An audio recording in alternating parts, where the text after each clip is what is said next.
Selamat malam pendengar Radio Berita Kasih yang saya kasih dalam Tuhan. Malam ini kita berjumpa kembali. Saya Dr. Stephen Einstein Liao dan saya mengajak Anda untuk bersama dengan saya mempelajari Alkitab di dalam kitab Kejadian satu pasal demi satu pasal, dan pada malam ini kita sudah sampai dalam pasalnya yang ke-41.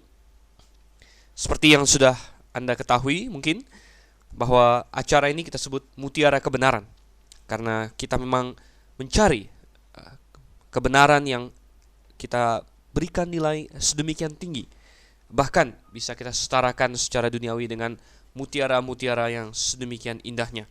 Demikianlah seharusnya setiap orang di dunia ini menghargai kebenaran itu. Kadang-kadang kebenaran adalah sesuatu yang membuat kita tidak nyaman. Kadang-kadang kebenaran mengharuskan kita meninggalkan apa yang sudah lama kita percayai. Kadang-kadang kebenaran menuntut kita untuk berubah. Tetapi saya beritahu kepada Anda bahwa kebenaran adalah sesuatu yang pantas untuk kita perjuangkan, pantas bahkan kita mengorbankan seluruh hidup kita demi mutiara kebenaran itu. Nah, saudara yang kasih Tuhan, mari kita membuka Alkitab kita bersama. Dan jikalau Anda tidak memiliki Alkitab, saya berikan Anda waktu sebentar pada saat ini untuk mencari Alkitab Anda, karena jauh lebih efisien dan jauh lebih masuk kalau misalnya Anda membahas Alkitab dan mendengarkan acara ini dengan memiliki sebuah kitab suci di hadapan Anda juga. Kita buka bersama. Kalau Anda sudah mendapatkan Alkitab Anda di dalam Kejadian pasalnya yang ke-41. Ya, Kejadian pasal yang ke-41. Tidak terasa kita sudah masuk ke dalam 10 pasal terakhir dari kitab Kejadian. Suatu perjalanan yang tidak bisa dibilang pendek, saudara. Sudah kita lalui 40 pasal banyaknya, 40 jam, 40 sesi Mutiara Kebenaran telah kita habiskan bersama-sama untuk membahas kebenaran firman Tuhan. Sungguh banyak mutiara yang sudah ada dalam pundi-pundi pengetahuan Alkitab kita, tetapi kita masih perlu belajar dan semakin belajar lagi setiap hari. Sebelum kita terjun ke dalam kebenaran firman Tuhan, marilah kita berdoa terlebih dahulu. Mari kita tundukkan kepala dan kita mohon pimpinan Tuhan atas waktu kita ini. Bapa di surga, ya Tuhan, Engkau yang menciptakan kami, Engkau yang menciptakan segala sesuatu yang sedang terjadi saat ini. Bahkan Engkau yang memberkati kami dengan sebuah radio, baik itu pemancar maupun radio penangkap yang ada di rumah setiap pendengar sekalian. Tuhan, Engkaulah yang mempertemukan kami pada saat ini dengan satu tujuan, yaitu mempelajari firman-Mu. Dan Tuhan, kami ingin agar tujuan itu berhasil kami capai. Kami ingin untuk belajar firman-Mu. Dan kami yakin dan percaya bahwa Engkau sebagai sang penulis kitab yang agung itu, Engkaulah yang dapat membukakan kepada kami kebenaran-kebenaran di dalamnya. Kami mohon pimpinan-Mu, biarlah Roh-Mu bekerja dalam setiap hati, seberapapun jauhnya kami secara fisik satu dengan yang lain, tetapi kami berkumpul dalam satu roh untuk mempelajari firman-Mu. Kami berdoa Tuhan, di dalam nama Yesus Kristus, Tuhan kami yang hidup. Amin. Ya, Kejadian pasalnya yang ke-41, dan kita akan baca dulu ayat 1 hingga ayatnya yang ke-7. Oke, Kejadian pasal 41 ayat 1 hingga ayat yang ke-7 saya bacakan untuk saudara. Lembaga Alkitab Indonesia memberikan judul perikop Mimpi Firaun. Setelah lewat 2 tahun lamanya, bermimpilah Firaun bahwa ia berdiri di tepi sungai Nil. Tampaklah dari sungai Nil itu keluar 7 ekor lembu yang indah bangunnya dan gemuk badannya, lalu memakan rumput yang di tepi sungai itu. Kemudian tampaklah juga 7 ekor lembu yang lain yang keluar dari dalam sungai Nil itu, buruk bangunnya dan kurus badannya, lalu berdiri di samping lembu-lembu yang tadi di tepi sungai itu. Lembu-lembu yang buruk bangunnya dan kurus badannya itu memakan ke-7 ekor lembu yang indah bangunnya dan gemuk itu, lalu terjagalah Firaun. Setelah itu tertidur pula lah ia dan bermimpi kedua kalinya. Tampak timbul dari satu tangkai 7 bulir gandum yang bernas dan baik. Tetapi kemudian tampaklah juga tumbuh 7 bulir gandum yang kurus dan layu oleh angin timur. Bulir yang kurus itu menelan ke-7 bulir yang bernas dan berisi tadi. Lalu terjagalah Firaun, agaknya ia bermimpi. Saudara, genap 2 tahun setelah kejadian di pasal 40, Firaun bermimpi. Dan pada pembahasan kita yang lalu terakhir, kita berbicara mengenai bagaimana timing ya. Tuhan itu adalah timing yang terbaik. Pemilihan waktu Tuhan adalah pemilihan waktu yang terbaik. Seringkali kita menganggap kita tahu waktu yang paling baik, dan waktu yang paling baik bagi kita biasanya adalah sekarang ya. Kalau kita ingin keluar dari masalah, kita ingin melihat jalan keluarnya saat ini juga. Kalau kita sedang ditimpa kesakitan, kita ingin sembuh sekarang juga. Kalau kita sedang dalam kesulitan ekonomi, kita ingin mendapatkan solusi, kita ingin mendapatkan pekerjaan baru, kita ingin diberkati secara materi sekarang juga. Kalau kita sedang menghadapi permasalahan, kita ingin sekarang juga. Saudara, manusia cenderung ingin segala sesuatu instan. Apalagi di zaman serba modern ini, di mana kita punya mie instan, kita punya kopi instan, dan lain sebagainya. Manusia pun ingin berkat-berkat yang instan. Manusia ingin Tuhan bekerja dalam hidupnya secara instan. Tetapi bukan itu cara Tuhan bekerja, saudara. Dalam Yesaya, satu ayat yang sangat indah, Yesaya pasal 40, saya ingin mengingatkan saudara sekalian, saya yakin banyak yang sudah tahu akan ayat ini. Yesaya pasalnya yang ke-40, ayatnya yang ke-31, di situ katakan, tetapi orang-orang yang menanti-nantikan Tuhan mendapat kekuatan baru. Mereka seumpama raja wali yang naik terbang dengan kekuatan sayapnya. Mereka berlari dan tidak menjadi lesu, mereka berjalan dan tidak menjadi lelah. Saudara, orang yang menanti-nantikan Tuhan, orang yang ikut dengan waktunya Tuhan, saudara, orang-orang ini adalah orang-orang yang diibaratkan bagi raja wali, karena waktu Tuhan adalah yang terbaik. Kita sudah melihat bagaimana Yusuf tentu sangat berharap bahwa sang juru minum yang telah dia bantu dengan mengartikan mimpinya dengan suatu arti yang begitu baik, bahwa juru minum itu akan kembali lagi ke dalam jabatannya yang semula.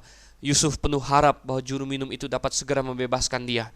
Toh karena juru minum itu telah dimasukkan ke dalam penjara dengan tanpa melakukan kesalahan, demikian juga Yusuf telah dimasukkan ke dalam penjara tanpa melakukan kesalahan. Dan Yusuf, kita masih lihat di pasal yang ke-40 bagaimana dia berkata, aku pun tidak bersalah, aku pun masuk ke dalam penjara tidak bersalah. Sangat besar harapan dia kepada sang juru minum, bahwa karena nasib mereka serupa, tentunya dia akan mengingat Yusuf dan membisikkan kata-kata yang baik tentang Yusuf ke telinga Firaun agar dia bisa lepas dari liang tutupan tahanan dia.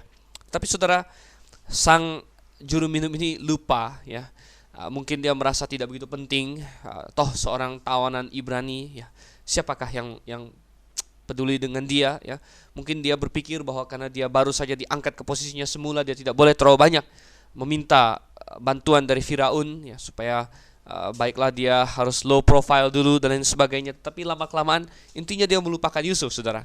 Nah, Yusuf tentu saja bisa saja sangat tergoda untuk menjadi pahit. Bisa saja dia marah kepada Tuhan, Tuhan kenapa engkau gagalkan rencanaku. Bisa saja dia mendendam ya. Tetapi kalau dia lakukan semua itu, saya katakan hari ini kita tidak akan melihat Yusuf yang sama. Tidak demikian, saudara. Yusuf tetap berpegang kepada Tuhan. Dia tetap menantikan Tuhan. Dan benarlah waktu Tuhan adalah waktu yang tepat. Karena jikalau Yusuf misalnya dibebaskan pada saat itu juga, kalau sang juru minum ingat akan Yusuf pas setelah dia keluar dari penjara, maka satu-satunya yang Yusuf dapatkan hanyalah kebebasannya. Mungkin dia akan dibebaskan, mungkin dia sudah begitu saja ceritanya, the end ya. Tetapi Tuhan memiliki rencana yang lebih indah. 2 tahun katanya. Setelah lewat 2 tahun lamanya, bermimpilah Firaun. Saudara yang kasih Tuhan, kita melihat bahwa Yusuf ini sudah menjadi semacam spesialis mimpi ya, saudara. Dia memiliki cukup banyak mimpi di dalam hidupnya. Tetapi satu hal yang menarik, kebanyakan dari mimpi-mimpi yang signifikan yang dia hadapi itu datangnya dua-dua, saudara. Kita masih ingat ketika dia masih muda di rumah ayahnya, dia pernah mimpi dua mimpi ya. Yang pertama, bagaimana berkas gandumnya disembah oleh 11 berkas gandum saudara-saudaranya. Kemudian mimpi yang kedua, bagaimana dia mendapat penghormatan dari 11 bintang, matahari dan bulan. Kemudian itu adalah 2 mimpi sekaligus. Kita juga tahu ketika dia ada di dalam penjara melayani juru minum juru roti, juga keduanya bermimpi sekaligus. Jadi ada 2 mimpi juga. Nah, pada saat ini Firaun juga memiliki dua mimpi. Barangkali Firaun sedang asik tidur, ya.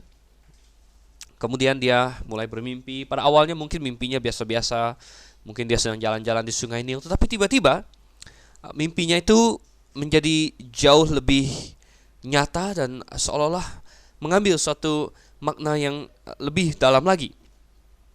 Dikatakan tiba-tiba dia melihat dari Sungai Nil itu keluar 7 ekor lembu yang indah bangunnya dan gemuk badannya, dan mereka makan rumput, ya. Tentunya sang Firaun cukup senang dengan gambaran seperti itu.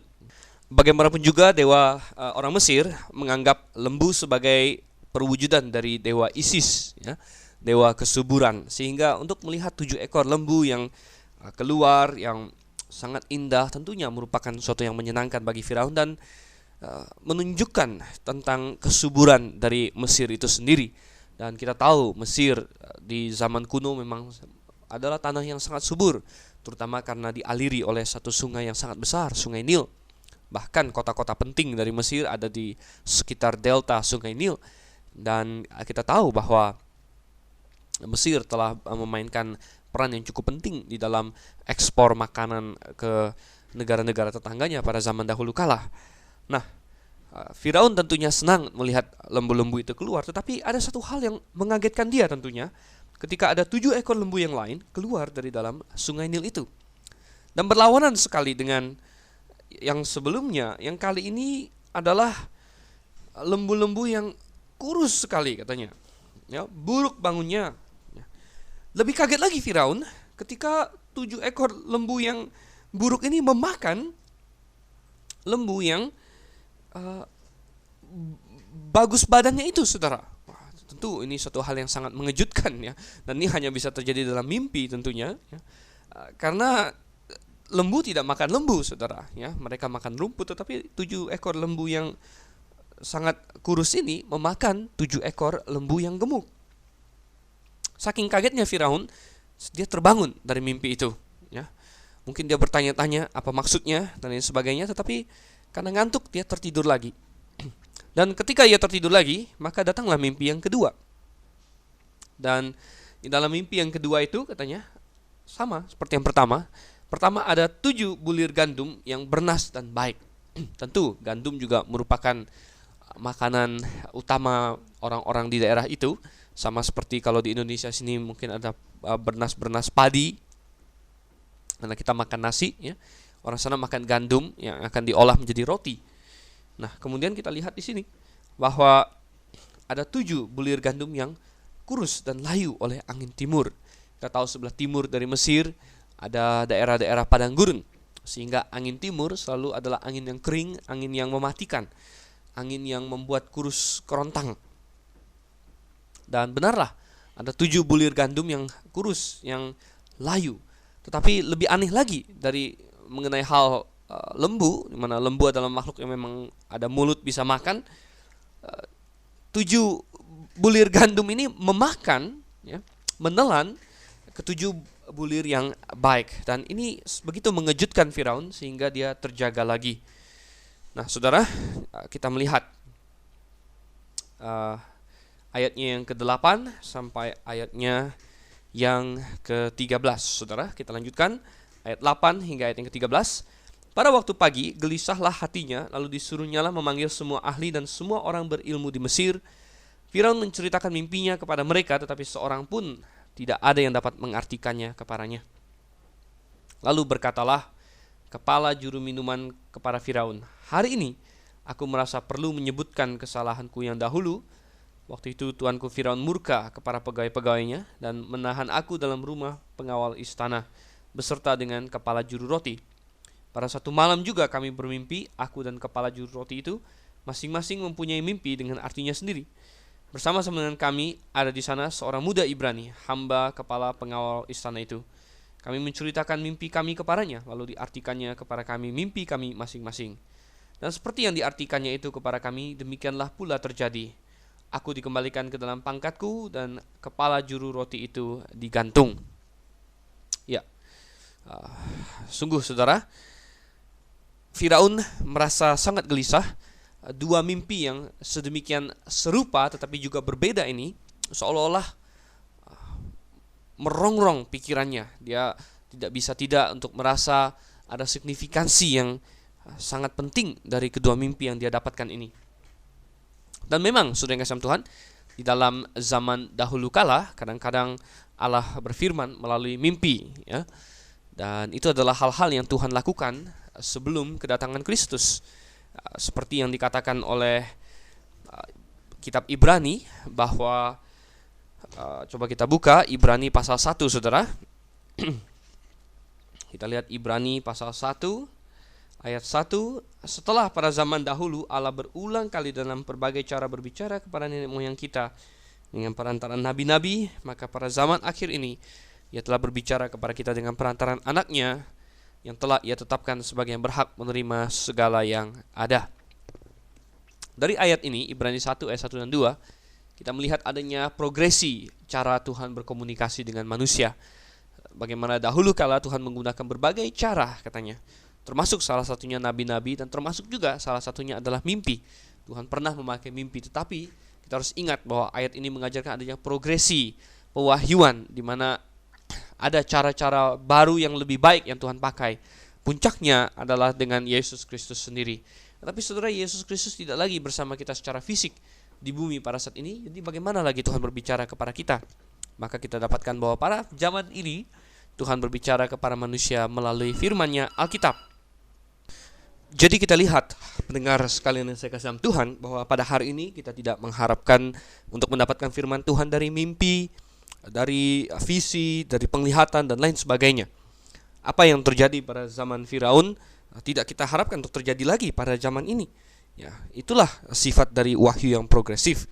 Jadi kalau pendengar sekalian mendapat mimpi pada hari ini, jangan kita berpikir-pikir, wah ini firman Tuhan dari mana dan lain sebagainya. Itu adalah sumber dari kesesatan. Alkitab dengan tegas menegaskan di dalam pengkhotbah bahwa mimpi sebenarnya berasal dari pikiran manusia itu sendiri. Coba kita buka dalam pengkhotbah pasalnya yang kelima. Pengkhotbah pasalnya yang kelima. Kemudian kita lihat ayatnya yang kedua, dikatakan, karena sebagaimana mimpi disebabkan oleh banyak kesibukan, demikian pula percakapan bodoh disebabkan oleh banyak perkataan. Jadi mimpi dikatakan di sana disebabkan karena banyak kesibukan. Nah, memang zaman dulu Tuhan pernah mengintervensi dan mimpi-mimpi bisa Tuhan pakai, tetapi semenjak firman Tuhan sudah jadi di tangan kita, tidak ada lagi Tuhan menggunakan mimpi untuk berkomunikasi dengan manusia. Dan kita tidak boleh lupa bahwa ada satu pribadi lain yang berkepentingan yang bisa juga membuat mimpi, yaitu iblis, saudara. Ya, kita tidak begitu pasti seberapa hebat iblis dalam hal membuat mimpi, tetapi kita tidak bisa sama sekali mengesampingkan faktor tersebut. Oke, jadi itulah yang harus kita pegang sebagai prinsip, bahwa Tuhan memang pernah memakai mimpi untuk berkomunikasi dengan manusia, menyatakan sesuatu kepada manusia. Tetapi kita sebagai orang percaya hari ini yang sudah memiliki Alkitab yang lengkap di tangan kita, janganlah kita mencoba berpaling kepada mimpi untuk mendapatkan kehendak Tuhan, tetapi sebaliknya kita berpaling kepada Alkitab yang adalah firman Tuhan yang sempurna. Kembali ke zamannya Yusuf, pada waktu itu Tuhan masih memakai mimpi untuk berkomunikasi dengan manusia tertentu. Dan Firaun agaknya merasa bahwa mimpinya ini memiliki suatu makna yang spesial, memiliki suatu pengertian atau suatu dia bisa merasakan ada something mengenai mimpi ini, karena detailnya mungkin yang begitu nyata, karena pesannya mungkin yang sedemikian misterius. Entah mengapa, saudara yang kasih Tuhan, akhirnya dia ketika paginya langsung memanggil semua ahli katanya dan semua orang berilmu di Mesir. Tetapi saudara yang kasih Tuhan, mereka sama sekali tidak dapat mengartikan mimpi tersebut, ya. Dan mereka bengong, mereka hanya bisa bertanya-tanya. Tentu tidak ada yang berani untuk membuat-buat, membikin-bikin, apalagi terhadap seorang raja, saudara yang kasih Tuhan. Kalau belakangan nanti ketahuan bahwa arti mimpinya tidak seperti yang mereka ceritakan, maka habislah mereka, ya. Membohongi seorang raja ini bukan suatu hal yang mudah. Kalau anak kecil yang tanya kita arti mimpinya, mungkin bisa kita bikin-bikin, bisa kita tebak-tebak, tetapi Firaun yang bertanya. Kalau misalnya suatu hari nanti terbukti salah apa yang dia katakan, wow, saudara yang kasih Tuhan, ini tidak main-main. Juru roti Firaun sudah merasakan bahwa ketika seseorang dibenci oleh Firaun, maka akibatnya sangat fatal. Oleh karena itu mereka tidak ada yang berani ambil resiko. Dan sungguh saudara yang kasih Tuhan, karena mimpi yang satu ini berasal dari Allah dan bukan dari iblis, maka iblis juga tidak bisa bekerja untuk memberitahu kepada ahli-ahli semua ini, ahli-ahli jampi dan lain sebagainya yang adalah anak-anak buah iblis. Iblis tidak bisa memberitahu mereka arti mimpi itu, karena mimpi ini dari Tuhan, bukan mimpi yang dari iblis. Nah, saudara yang kasih Tuhan, ketika mereka semua kebingungan itulah, maka juru minuman itu ingat kepada Yusuf. Oh, saudara yang kasih Tuhan, betapa pemilihan waktu yang sangat tepat. Kita sudah pernah bahas bagaimana ketika pertama kali juru minuman itu keluar, pasti Yusuf sangat berharap-harap. Oh, andai saja dia ingat akan aku, andai saja dia membisikkan tentang aku ke telinga Firaun bahwa aku adalah seorang yang tidak bersalah. Karena ingat, posisi juru minum adalah posisi yang sangat-sangat dekat dengan raja-raja pada zaman itu. Posisinya merangkap biasanya penasehat dan lain sebagainya. Sehingga raja banyak mendengarkan omongan para juru minum dan juru rotinya. Toh ini adalah orang-orang yang sangat dia percayai, karena mereka yang menjadi garis depan untuk menghambat orang yang ingin membunuh raja melalui racun. Oleh karena itu, saudara yang kasih Tuhan, kita dapatkan di sini juru minuman itu lupa pada saat itu. Oh, saya yakin Yusuf pasti kecewa, saudara yang kasih Tuhan, dan itu adalah hal yang manusiawi. Dia kecewa pada saat itu. Tetapi satu hal mengenai Yusuf, dia telah belajar selama ini untuk percaya kepada Tuhan, untuk percaya kepada tangan pemeliharaan Tuhan yang menuntun dia senantiasa.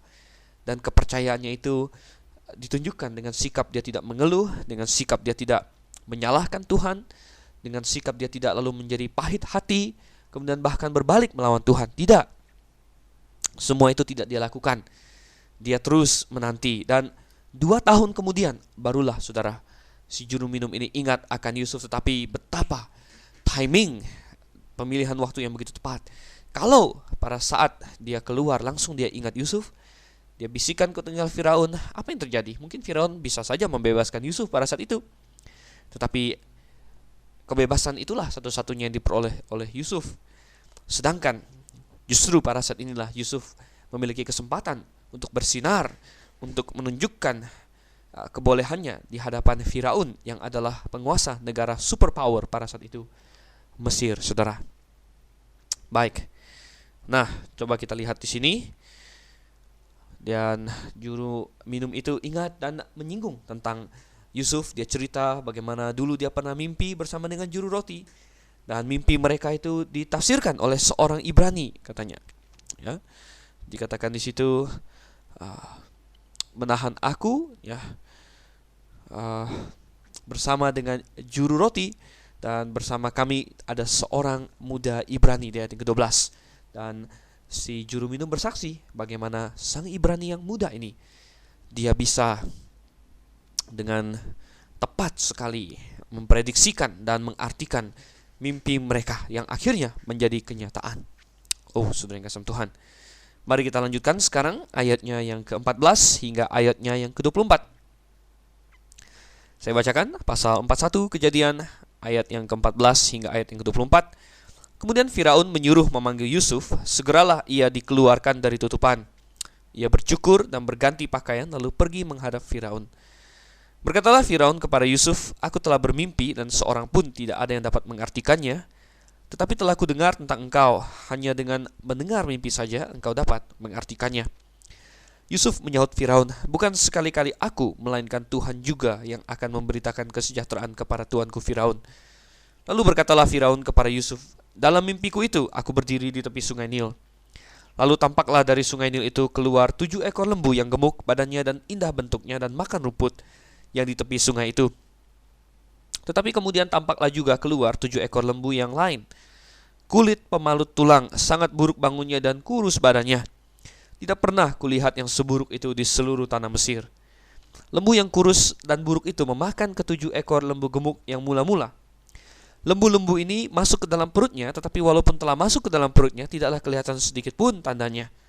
Bangunnya tetap sama buruknya seperti semula, Lalu terjagalah aku. Selanjutnya dalam mimpiku itu kulihat timbul dari satu tangkai 7 bulir gandum yang berisi dan baik. Tetapi kemudian tampaklah juga tumbuh 7 bulir yang kering, kurus dan layu oleh angin timur. Bulir yang kurus itu memakan ke 7 bulir yang baik tadi. Telah kuceritakan hal ini kepada semua ahli, tetapi seorang pun tidak ada yang dapat menerangkannya kepadaku. Saudara, Firaun segera memanggil si orang Ibrani muda ini, dan tentu untuk menghadap seorang raja, ya, segera Yusuf dikeluarkan. Dan kita memiliki catatan arkeologis bahwa orang-orang Mesir sangat peduli dengan masalah kerapian dan masalah kebersihan badan, ya. Sehingga segera dia dicukur, kemudian pakaiannya diganti, tentunya dia disuruh mandi dan lain sebagainya. Intinya dia dibikin supaya tampil manis di hadapan Firaun.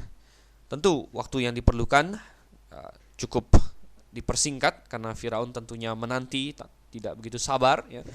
Oleh karena itu dengan segera mereka melalui semua proses itu. Bahkan mungkin Potifar sendiri yang disuruh oleh Firaun untuk menjemput si Ibrani muda yang ada di bawah pengawasannya itu. Ketika Yusuf tampil di depan Firaun, saudara, maka Firaun bertanya. Dia mendengar, aku mendengar, katanya, ya. Hanya dengan mendengar mimpi saja engkau dapat mengartikannya. Dan saudara kasih Tuhan, kita melihat di sini ada perkembangan, pertumbuhan rohani dari diri Yusuf, di mana dia tidak sombong, dia tidak dengan pongahnya, ya, mengatakan, ya benar, aku bisa mengartikannya. Tidak, saudara. Tapi kita melihat salah satu dari kehebatan Yusuf, ya. Dan mengapa Tuhan menaruh dia melalui pengalaman hidup yang sedemikian pahit, harus menjadi budak, terpisah dari rumah ayahnya, difitnah orang dengan kejam, masuk ke dalam penjara yang paling dalam. Ya, mengapa? Tuhan ingin membentuk dia sebagai seorang yang siap Tuhan pakai untuk pekerjaan yang sangat besar. Dan kita melihat Yusuf yang sudah melalui sekolah yang Tuhan taruh dia melaluinya, saudara, sekolah kehidupan. Dia siap sekarang, dan kita melihat dia dengan rendah hati berkata, bukan sekali-kali aku, melainkan Allah juga yang akan memberitakan kesejahteraan kepada tuanku Firaun. Yusuf menyangkal bahwa dirinya memiliki kuasa apa-apa yang spesial, tetapi dengan cepat dia menunjuk kepada Tuhan. Saudara, bukankah seperti itu yang harus kita lakukan? Di dalam Filipi pasalnya yang keempat, saudara, Filipi 4 ayat 13 berbunyi, segala perkara dapat kutanggung di dalam Dia yang memberi kekuatan kepadaku. Inilah sikap dari Yusuf. Dia menyadari bahwa dengan dirinya sendiri tidak ada satupun yang mampu dia lakukan. Dan hal ini kita bisa baca juga dalam Yohanes pasalnya yang ke-15. Coba kita buka sebentar ke dalam Yohanes pasalnya yang ke-15, saudara. Dikatakan di sini ayat yang ke-5, Tuhan Yesus berkata kepada murid-muridnya, akulah pokok anggur dan kamulah ranting-rantingnya. Barang siapa tinggal di dalam aku dan aku di dalam dia, ia berbuah banyak, sebab di luar aku kamu tidak dapat berbuat apa-apa. Inilah satu posisi filosofi yang harus dipegang oleh setiap orang percaya.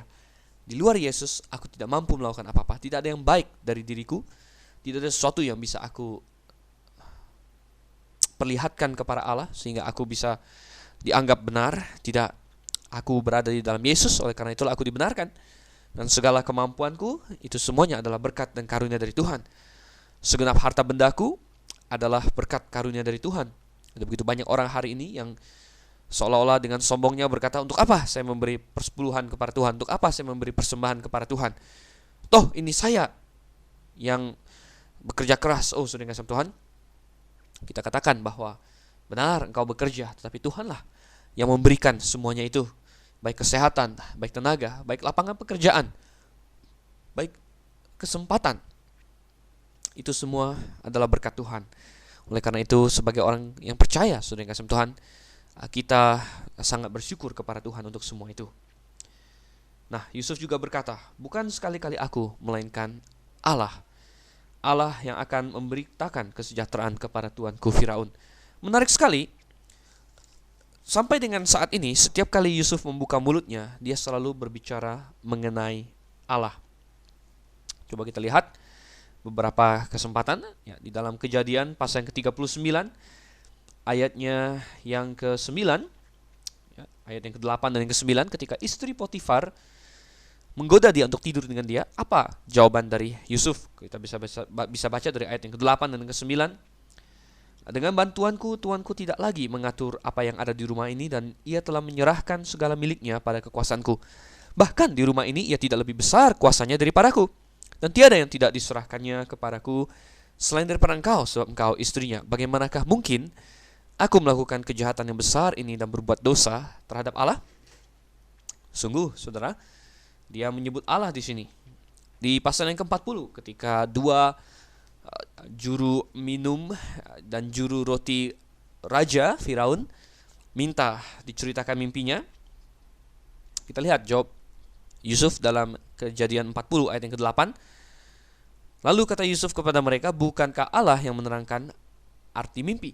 Menarik sekali bahwa sampai dengan saat ini semua catatan Alkitab mengenai tutur kata dari Yusuf berhubungan dengan Allah. Artinya dia selalu ingat akan Allah setiap kali atau dalam setiap porsi hidupnya. Dan inilah yang menjelaskan mengapa dia menjadi seorang yang bisa mengatasi godaan yang sedemikian hebat. Dia selalu ingat akan Allah. Kembali lagi ke dalam pasal yang ke-41. Firaun yang mendengar tersebut segera menceritakan mimpinya kepada Yusuf. Dan ini mengulang apa yang sudah kita baca dalam ayat 1 hingga 7. Tetapi ada beberapa penambahan. Dan kita melihat di sini ada beberapa detail yang ditambahkan oleh Firaun, antara lain bahwa 7 ekor lembu yang kurus itu ditambahkan deskripsinya. Mereka katanya kulit pemalut tulang ya. Kemudian disebutnya bahwa sangat-sangat kurus, sangat-sangat parah ya. Dan ditambahkan suatu detail bahwa ketika lembu yang gemuk itu ditelan oleh mereka, ternyata tidak ada efeknya, tidak menjadi gemuk. Nah, tentu seperti yang saya katakan, lembu menelan lembu hanya dapat terjadi dalam mimpi dan dalam kartun, saudara. Karena lembu biasanya makan rumput ya. Tapi lembu yang satu ini bisa menelan lembu yang lain, begitu, masuk ke dalam mulutnya. Dan perutnya tidak menggembung pula ya. Nah, inilah yang membuat Firaun tentunya merasa sangat ganjil ya. Demikian juga dengan bernas-bernas gandum yang dilihat tadi. Kita lanjutkan sekarang ayat yang ke-25 hingga ayatnya yang ke-36. Kejadian pasal 41 ayat 25 hingga ayat yang ke-36. Begini firman Tuhan. Lalu kata Yusuf kepada Firaun, kedua mimpi tuanku Firaun itu sama. Allah telah memberitahukan kepada tuanku Firaun apa yang hendak dilakukannya. Ketujuh ekor lembu yang baik itu ialah 7 tahun, dan ketujuh bulir gandum yang baik itu ialah 7 tahun juga. Kedua mimpi itu sama. Ketujuh ekor lembu yang kurus dan buruk yang keluar kemudian, maksudnya 7 tahun. Demikian pula ketujuh bulir gandum yang hampa dan layu oleh angin timur itu, maksudnya akan ada 7 tahun kelaparan. Inilah maksud perkataanku ketika aku berkata kepada tuanku Firaun, Allah telah memperlihatkan kepada tuanku Firaun apa yang hendak dilakukannya. Ketahuilah tuanku, akan datang 7 tahun kelimpahan di seluruh tanah Mesir. Kemudian akan timbul 7 tahun kelaparan. Maka akan dilupakan segala kelimpahan itu di tanah Mesir, karena kelaparan itu mengurus keringkan negeri ini. Sesudah itu akan tidak kelihatan lagi bekas-bekas kelimpahan di negeri ini karena kelaparan itu. Sebab sangat hebatnya kelaparan itu. Sampai 2 kali mimpi itu diulangi bagi tuanku Firaun, berarti hal itu telah ditetapkan oleh Allah dan Allah akan segera melakukannya. Oleh sebab itu, baiklah tuanku Firaun mencari seorang yang berakal budi dan bijaksana dan mengangkatnya menjadi kuasa atas tanah Mesir. Baiklah juga tuanku Firaun berbuat begini, yakni menempatkan penilik-penilik atas negeri ini, dan dalam ke-7 tahun kelimpahan itu memungut 1/5 dari hasil tanah Mesir. Mereka harus mengumpulkan segala bahan makanan dalam tahun-tahun baik yang akan datang ini, dan di bawah kuasa tuanku Firaun menimbun gandum di kota-kota sebagai bahan makanan serta menyimpannya. Demikianlah segala bahan makanan itu menjadi persediaan untuk negeri ini dalam ke-7 tahun kelaparan yang akan terjadi di tanah Mesir, supaya negeri ini jangan binasa karena kelaparan itu. Ya, saudara yang kasih Tuhan, kita tidak tahu berapa lama Yusuf mungkin dia berdoa kepada Tuhan, mungkin dia meminta diri untuk sujud berdoa kepada Allah Yehova, atau mungkin Tuhan langsung mengilhami dia akan penjelasan yang sesungguhnya. Kita tidak tahu berapa banyak waktu yang berlalu di situ. Tetapi akhirnya Yusuf menceritakan arti mimpi itu. Dan menarik sekali untuk melihat bahwa mimpi-mimpi yang signifikan dalam hidup Yusuf datangnya berpasangan, saudara. Kita masih ingat ketika dia masih muda di rumah ayahnya, dia mimpi 2 kali tentang berkas-berkas gandum saudara-saudaranya yang 11 yang sujud menyembah dia. Kemudian juga tentang matahari, bulan, 11 bintang yang sujud menyembah kepada dia, ya. 2. Kemudian mimpi juru minum dan juru roti tentunya juga 2. Dan mimpi Firaun juga 2. Jadi signifikan bahwa mimpi-mimpi itu berpasang-pasangan. Dan Yusuf di sini mengartikannya bahwa 2 mimpi sekaligus itu menunjukkan kepastian hal tersebut. Artinya tentang gandum yang menyembah kepada gandum dia, dan tentang matahari, bulan, dan bintang pun adalah suatu hal yang sangat pasti. Dan Tuhan sudah menyatakan itu kepada Yusuf semenjak dia muda. Jadi kita lihat akhirnya Yusuf mengartikan mimpi itu. Dan di dalam mimpi-mimpi yang berhubungan dengan Yusuf, rupanya jumlah dan angka sangat penting, ya. Adanya 11 berkas gandum, para mimpi masa mudanya mengindikasikan 11 saudaranya. Demikian juga matahari, bulan, dan 11 bintang. 3 carang anggur yang dilihat oleh juru minum melambangkan 3 hari. Ya, tentu semua angka-angka ini, ya, kalau kita kilas balik sepertinya cukup jelas, tetapi pada waktu itu siapa yang berani bilang, ya? Apa bukan 3 tahun? Apa bukan 3 hari? Apa bukan 3 minggu? Ya, tentu hanya suatu penafsiran yang diilhami Allah yang bisa tepat. Demikian juga ketujuh lembu dan ketujuh lembu yang buruk itu juga melambangkan tahun-tahun yang baik dan tahun-tahun yang kelaparan. Sebenarnya bahwa ada tahun baik, tahun kelaparan itu bisa saja diprediksi oleh orang. Tetapi bagaimana dengan 7-nya? Apakah 7 hari? Apakah 7 tahun? Ya. Apakah bagaimana semuanya? Intinya, saudara, Yusuf menerangkannya sesuai dengan ilham dari Tuhan, bukan asal tebak. Ya, 7 lembu, 7 berkas bernas gandum yang baik, 7 tahun. Dan akan ada 7 tahun kelimpahan yang sedemikian rupa, yang luar biasa sekali. Tetapi akan diikuti oleh 7 tahun kelaparan yang lebih dahsyat lagi. Sehingga apa yang terjadi di 7 tahun kelimpahan akan dilupakan orang dan tidak akan bersisa, saudara. Nah, tentunya, saudara yang kasih Tuhan, inilah tafsiran dari mimpi Firaun. Dan seketika itu juga, ketika mereka mendengar penafsiran itu, pastilah simplisitas atau kesederhanaan dari penafsirannya menggoncang mereka.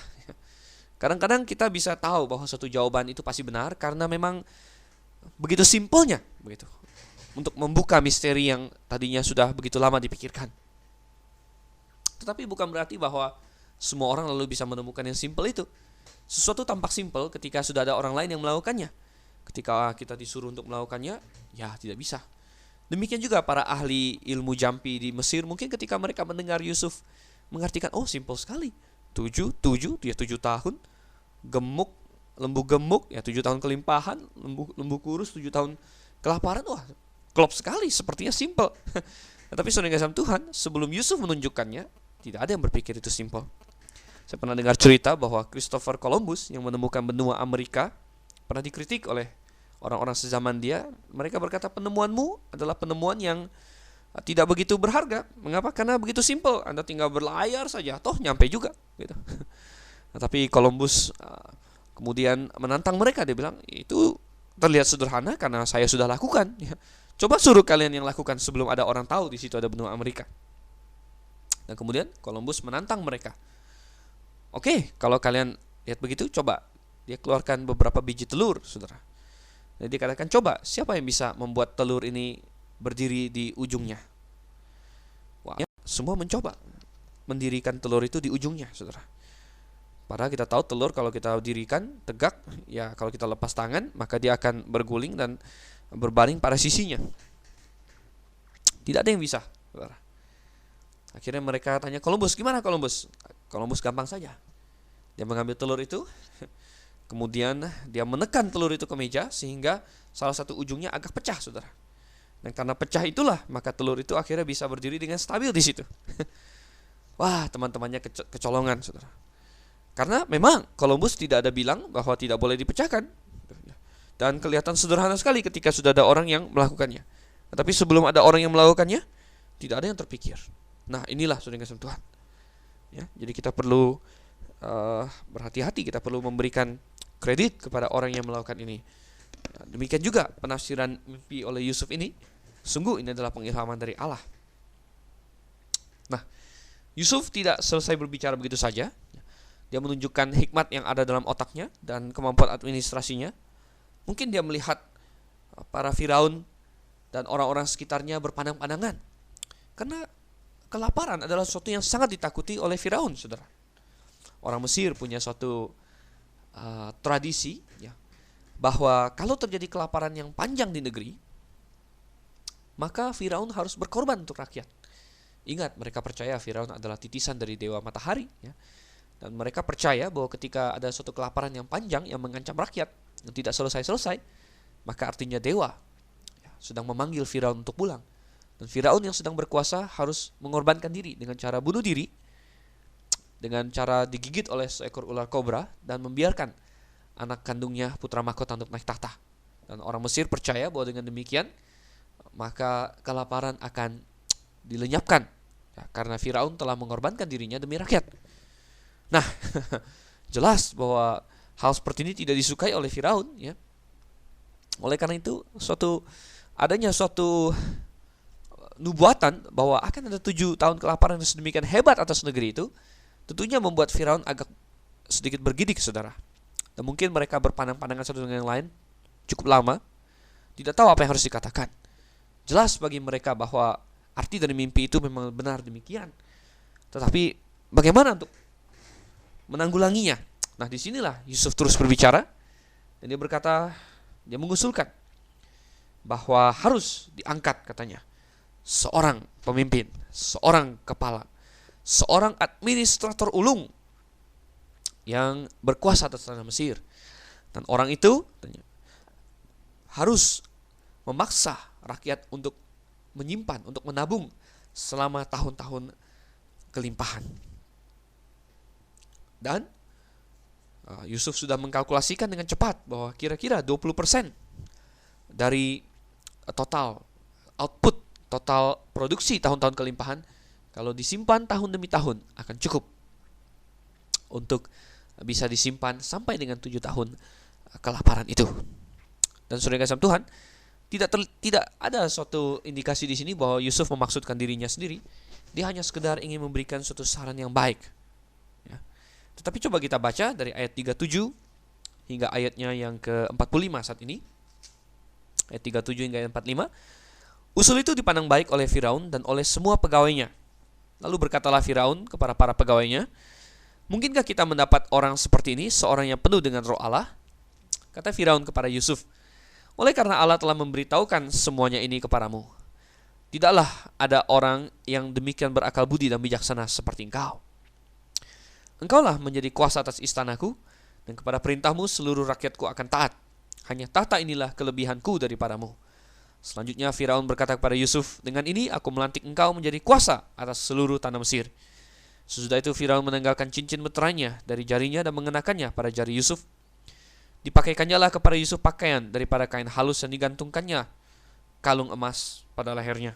Lalu Firaun menyuruh menaikkan Yusuf dalam keretanya yang kedua, dan berserulah orang di hadapan Yusuf, "Hormat!" Demikianlah Yusuf dilantik oleh Firaun menjadi kuasa atas seluruh tanah Mesir.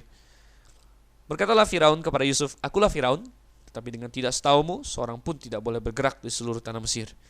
Lalu Firaun menamai Yusuf Zafnat Paneah, serta memberikan Asnat, anak Potifera imam di On, kepadanya menjadi istrinya.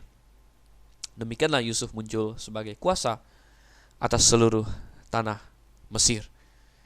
Saudara, di hadapan Firaun dan pegawai-pegawainya berdiri seorang muda yang baru saja sangat mengesankan mereka. Bagaimana dia bisa mengartikan mimpi itu? Dan Firaun mengakui bahwa roh Allah, katanya, penuh pada dia. Tentu Firaun tidak begitu mengerti tentang doktrin Roh Kudus atau lain sebagainya. Dia hanya berbicara sebagai seorang penyembah berhala. Dia tahu bahwa Yusuf ini spesial, ya, spesial di hadapan Allah, begitu. Dan kita lihat segera dia memberi keputusan bahwa Yusuflah orang yang tepat. Ada orang arkeolog yang meragukan catatan ini, ya, orang-orang liberal. Mereka ingin berkata bahwa tidak mungkin seorang Mesir mau saja mengangkat seorang Ibrani yang tidak begitu mereka sukai untuk menjadi kuasa atas seluruh Mesir, saudara. Tetapi penemuan arkeologi sendiri akhirnya menjawab hal ini karena ditemukan bahwa kemungkinan besar pada zaman Yusuf yang sedang berkuasa di Mesir adalah dinasti Hyksos, saudara. Ini dari sejarah Mesir, dan dinasti Hyksos adalah orang-orang pendatang. Ya, jadi mereka bukan asli Mesir, orang-orang pendatang yang berhasil naik kuasa menjadi Firaun. Nah, jikalau ini benar bahwa pada waktu zamannya Yusuf memang adalah dinasti Hyksos yang sedang berkuasa, maka tidak heran bahwa mereka sebagai seorang pendatang, orang-orang pendatang di Mesir pun lebih memiliki hubungan batin dan hubungan mental dan dengan siapnya mengangkat Yusuf yang juga adalah seorang pendatang. Ya, mungkin mereka menganggapnya sebagai sebagai seorang teman lah, sesama pendatang di Mesir, tetapi mereka ikut berkuasa begitu. Jadi tidak ada yang salah dengan cerita ini, kita percaya sepenuhnya pada cerita Alkitab. Ya. Dan segeralah Yusuf dilantik menjadi kuasa, katanya, atas seluruh tanah Mesir. Oh, saudara, kita melihat di sini, akhirnya semua yang dialami oleh Yusuf, dia bisa melihat tujuan Allah di balik semua itu. Mengapa saudara-saudaranya menjual dia? Mengapa Tuhan mengizinkan itu? Mengapa Tuhan mengizinkan kepahitan demi kepahitan menghantam hidupnya? Kini dia mengerti. Saudara, kadang-kadang kita bertanya-tanya mengapa Tuhan izinkan berbagai hal terjadi dalam hidup kita. Belakangan kita akan mengerti. Seperti ada lagu yang berkata Tuhan sedang merenda suatu karya yang maha indah. Dan baiklah kita percaya, mungkin ketika kita melihat renda itu dari sebelah terbalik, saudara, dari sebelah bawah akan terlihat sangat jelek. Kita merasakan pahitnya dan susahnya pencobaan-pencobaan yang datang, tetapi ketika kita melihat sang master, sang maestro selesai dengan karyanya, yaitu hidup kita melihat betapa indahnya hal itu. Saudara, akhirnya belakangan dia bisa berkata kepada saudara-saudaranya bahwa Tuhanlah yang telah mengutus dia ke Mesir. Dan benar, semua pengalaman pahit yang dirasakan oleh Yusuf juga adalah waktu persiapan bagi dia. Persiapan untuk merendahkan hati. Karena berapa banyak orang yang ketika tiba-tiba mendadak menjadi orang yang kedua paling berkuasa di seluruh negeri, saudara. Dan kuasanya ini bukan seperti zaman sekarang nih, kuasa yang bisa membunuh orang, bisa menyengsarakan orang, bisa berbuat hampir segala-galanya. Berapa banyak orang yang ketika mengalami peningkatan derajat yang sedemikian hebat bisa tetap rendah hati, tidak sombong, saudara. Oh, sedikit sekali. Tapi Yusuf telah melalui tahap-tahap pembelajaran, tahap-tahap penggemblengan yang khusus untuk menghancurkan kesombongan dirinya, apapun yang ada dalamnya. Khusus, saudara. Dan kini ketika Tuhan ingin dia masuk ke dalam fase baru dalam hidupnya, fase sebagai seorang penguasa. Nah, disitulah semua penggemblengan itu akhirnya berbuah. Yusuf siap sebagai seorang yang adalah alat Tuhan untuk menyelamatkan keluarganya, untuk menyelamatkan banyak sekali orang di dunia pada zaman itu. Dan kita lihat, ya, akhirnya Firaun memberikan kepada dia cincinnya, kalung emasnya, bajunya. Ini semua melambangkan posisi, melambangkan kuasa, melambangkan mandat, saudara. Dan bahkan Yusuf ditarik dalam kereta nomor 2 sambil orang berteriak hormat. Sang Perdana Menteri baru diperkenalkan kepada rakyat. Oh, dia masih muda, tetapi dia penuh dengan hikmat. Orang-orang kagum kepada hikmatnya. Saudara, peninggian Yusuf ini juga menggambarkan peninggian Yesus Kristus. Dari seorang manusia yang hina, seorang tukang kayu, saudara, seorang yang dianggap penjahat, ya, disalib, mati dari kayu salib, yang miskin sekali, bahkan dia tidak memiliki tempat untuk membaringkan kepalanya. Sampai kepada hari matinya, dia harus dikuburkan di sebuah goa yang dipinjam. Keledai dia ambil dari orang lain. Pakaiannya pun adalah satu-satu barang miliknya. Sehingga hanya itulah yang dapat dibagi-bagi oleh para prajurit yang menyalibkan dia di bawah kaki salib.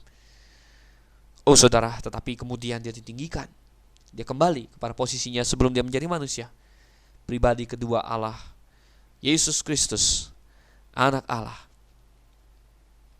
Dan saudara yang kasih Tuhan, jikalau kita percaya kepadanya, maka suatu hari dia pun akan datang dan kita akan ikut memerintah bersama dengan dia. Saudara yang kasih Tuhan, kita lihat di sini Firaun memberikan kuasa penuh kepada Yusuf. Bahkan katanya, tanpa setaumu tidak ada seorang pun boleh bergerak di tanah Mesir. Tentu ini adalah sebuah hiperbol untuk menunjukkan bahwa Yusuf berkuasa dan dia boleh melakukan apa saja. Dan kita lihat ayat yang ke-45, supaya Perdana Menteri baru diterima oleh rakyat Mesir, dia harus diperkenalkan dengan nama baru, ya. Dan dia diberi nama Zafnat Paneah di sini oleh Firaun. Ya. Arti kata dari Zafnat Paneah sendiri tidak begitu jelas. Para ahli banyak berdebat. Ada yang mengatakan artinya adalah penyokong hidup, ya. Ada yang bilang artinya adalah sang pembimbing. Ada yang macam-macam, saudara kasih Tuhan. Jadi tidak begitu jelas arti kata ini. Jelas ini adalah suatu nama yang lebih familiar mungkin bagi orang Mesir pada zaman itu. Dan kita lihat di sini, dia juga memberikan kepada Yusuf seorang istri, saudara. Ya, dan istrinya ini adalah Asnat namanya. Tidak banyak yang kita ketahui tentang Asnat ini, saudara. Ya. Bahkan sangat sedikit sekali. Ya. Kita hanya diberitahu bahwa dia adalah anak Potifera, imam di On. Ya. Dan Potifera, imam di On ini tentunya adalah seorang imam dewa Ra, dewa matahari. Ya. Dan hanya itu yang kita ketahui tentang Asnat, yaitu bahwa tentunya dia dibesarkan di sebuah keluarga penyembah berhala. Kita tidak tahu bagaimana rupanya, apakah dia seorang yang cantik. Walaupun ya tentunya Firaun akan memilih seorang gadis yang tidak buruk rupa untuk diberikan kepada Perdana Menterinya. Ya. Tentunya dia juga bukanlah gadis yang terlalu miskin. Ya. Tapi selebihnya kita tidak tahu, ya, bagaimana sifat dia, temperamen dia. Ya. Yang jelas Yusuf sebagai seorang yang percaya kepada Tuhan, dan dia tahu masalah janji keturunan mesianik, ya. Tentunya dia tidak akan sembarangan menerima istri juga, ya. Tentulah dia harus merasa yakin bahwa Asnat adalah tipe wanita yang bisa diajar tentang Allah Yehova. Barulah dia mau menikahi dia. Dan ini sangat penting, saudara. Bagi orang Kristen hari ini, kita bukan seperti Yusuf, ya, di mana dipaksakan seorang istri kepada kita, tapi kita bisa memilih. Dan Tuhan menyuruh kita untuk memilih orang yang percaya kepada Tuhan. Orang yang sungguh-sungguh telah mengenal Yesus sebagai Tuhan dan Juru Selamat. Ya.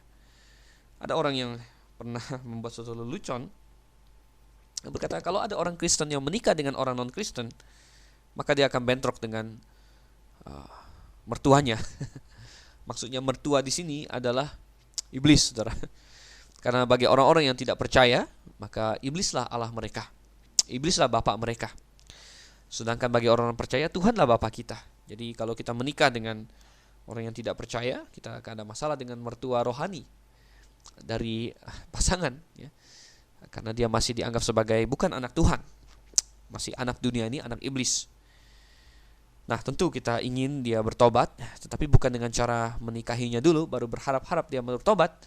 Sebaliknya, kita beritakan firman Tuhan kepadanya, kita bersaksi dengan penuh kasih. Dan kita tidak bisa untuk melangkah lebih jauh sebelum dia bertobat. Karena berapa banyak orang yang sepertinya bertobat saat pacaran, padahal justru setelah menikah menunjukkan belang aslinya bahwa dia sama sekali tidak bertobat. Jangan sampai Anda menjadi korban, saudara. Coba kita teruskan lagi ayat yang ke-46 sampai ayatnya yang ke-49. Yusuf berumur 30 tahun ketika ia menghadap Firaun raja Mesir itu. Maka pergilah Yusuf dari depan Firaun, lalu dikelilinginya seluruh tanah Mesir. Tanah itu mengeluarkan hasil bertumpuk-tumpuk dalam ke-7 tahun kelimpahan itu.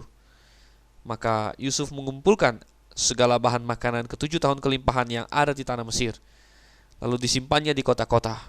Hasil daerah sekitar tiap-tiap kota disimpan di dalam kota itu. Demikianlah Yusuf menimbun gandum seperti pasir di laut, sangat banyak sehingga orang berhenti menghitungnya, karena memang tidak terhitung. Jadi kita diberitahu di sini bahwa Yusuf berumur 30 tahun saat dia menghadap Firaun. Ada banyak orang yang ketika umur 30 tahun memang baru memulai pelayanannya, seperti Yohanes Pembaptis. Bahkan Yesus Kristus sendiri, karena umur 30 dianggap sebagai umur yang sudah cukup persiapan. Jadi umur 30 tahun, 13 tahun kita temukan bahwa Yusuf telah menderita. Karena dia berumur 17 waktu dia dijual dari rumah ayahnya. Sekian tahun dia habiskan sebagai seorang yang dipercaya di rumah Potifar, tapi tetap budak, saudara. Kemudian sekian tahun lagi dia habiskan di dalam penjara. Tentu dia bertanya-tanya, apakah mimpinya akan pernah menjadi kenyataan? Tetapi 13 tahun kemudian, umur 30, dia menjadi orang yang nomor 2 paling berkuasa di dunia pada saat itu. Benarlah, akhirnya dia segera melaksanakan tugasnya.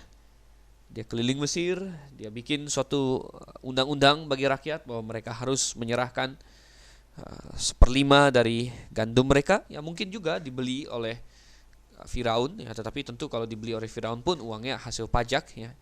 Tetapi intinya tidak ada rakyat yang mengeluh. Mengapa? Karena hasil kelimpahan tanah itu sedemikian luar biasa. Dan kalaupun mereka tidak menyerahkan 1/5 kepada Yusuf, pastilah akan terbuang percuma. Karena manusia, namanya sifat manusia, ketika ada kelimpahan, ada suatu tendensi untuk menghambur-hamburkan. Dan akhirnya ditimbun sangat banyak. Kita lihat ayat yang ke-50 sampai ayat yang ke-52. Sebelum datang tahun kelaparan itu, lahirlah bagi Yusuf 2 orang anak laki-laki yang dilahirkan oleh Asnat, anak Potifera, imam di On. Yusuf memberi nama Manasye kepada anak sulungnya itu, sebab katanya, Allah telah membuat aku lupa sama sekali kepada kesukaranku dan kepada rumah bapakku. Dan kepada anaknya yang kedua diberinya nama Efraim, sebab katanya, Allah membuat aku mendapat anak dalam negeri kesengsaraanku.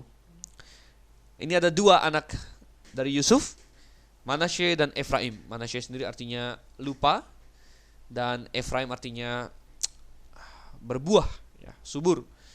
Dan sering kasih Tuhan, sungguh 2 anak Yusuf ini menggambarkan sifat orang Kristen sesudah percaya Tuhan, saudara.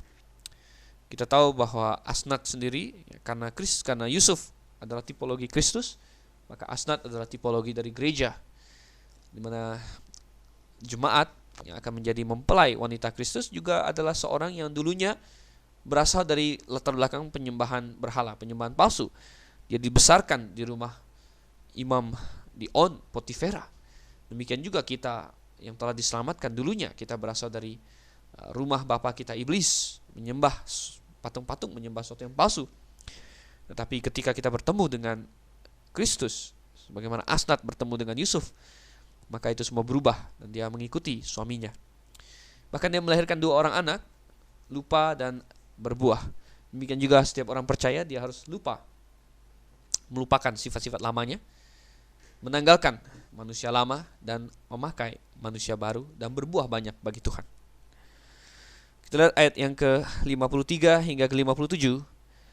Setelah lewat ke-7 tahun kelimpahan yang ada di tanah Mesir itu, mulailah datang 7 tahun kelaparan, seperti yang telah dikatakan Yusuf, dalam segala negeri ada kelaparan, tetapi di seluruh negeri Mesir ada roti. Ketika seluruh negeri Mesir menderita kelaparan dan rakyat berteriak meminta roti kepada Firaun, berkatalah Firaun kepada Yusuf, perbuatlah apa yang dikatakannya kepadamu. Kelaparan itu merajalela di seluruh bumi, maka Yusuf membuka segala lumbung dan menjual gandum kepada orang Mesir, sebab makin hebat kelaparan itu di tanah Mesir. Juga dari seluruh bumi datanglah orang ke Mesir untuk membeli gandum dari Yusuf, sebab hebat kelaparan itu di seluruh bumi. Akhirnya 7 tahun kelimpahan lewat, masuklah 7 tahun kelaparan. Tepat seperti yang dikatakan oleh Yusuf, saudara. Dan setelah manusia-manusia itu kehabisan roti, mereka mulai lapar, mereka mulai tidak punya makanan, maka mereka berteriak-teriak kepada Firaun. Dan Firaun, untung saja dia telah mengangkat Yusuf. Dan Yusuf disuruh untuk menghandle semuanya. Dan apa yang Yusuf telah lakukan itu akhirnya menyelamatkan banyak jiwa. Lalu bagaimana dengan saudara-saudara Yusuf? Ya, kita akan lihat itu pada sesi kita yang berikutnya, pasal yang ke-42. Tetapi marilah kita tarik pelajaran bahwa apa yang Yusuf alami tidak ada yang merugikan dia, tapi akhirnya ujung-ujungnya Tuhan bekerja dalam segala sesuatu untuk mendatangkan kebaikan. Saya Dr. Stephen Einstein Liao. Mengucapkan selamat malam dan Maranatha.